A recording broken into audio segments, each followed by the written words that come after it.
This is a critical election.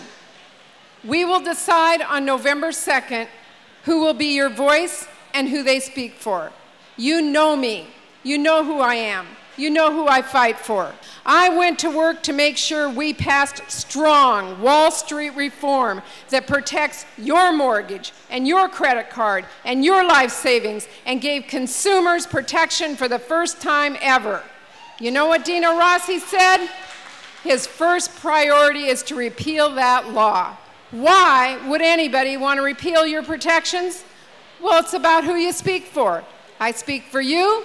He speaks for Wall Street executives. I ask you, who do you want to be your voice in the United States Senate for the next 6 years? When our states were struggling and we knew that they needed some additional resources, I went to work in Washington, D.C. to be able to find funds for FMAP so that we wouldn't have to fire teachers and firefighters and police officers. And you know how I funded it? By closing a corporate tax loophole that allows multinational corporations to send your jobs overseas. That's how we paid for those teachers and firefighters and police officers' jobs. You know what Dino Rossi said? He said he wouldn't close corporate tax loopholes.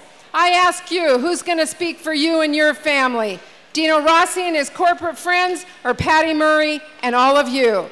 I want to make sure I go back and keep fighting for all of you. And it is a tough time out there for one very important reason. A Supreme Court decision that allows multinational corporations and overseas companies to pay for ads that are on television today. I say that those multinational corporations and those overseas companies ought to tell you when they pay for an ad on our television. That kind of money coming into our state to influence people's votes is wrong. And there's only one way you and I can fight back. It's called people. It's called all of you. It's the kind of race I've always won. And we need to go out and work like we have never worked before to overcome those powerful Wall Street voices and those powerful overseas corporations and those multinational corporations who want to keep their tax breaks. And you and I need to knock on doors and make phone calls and tell every single person this election is absolutely critical because we want our voice back in Washington, D.C. With your help, I'm going to go back there and keep on fighting for you, the working people of Washington State. Thank you so much.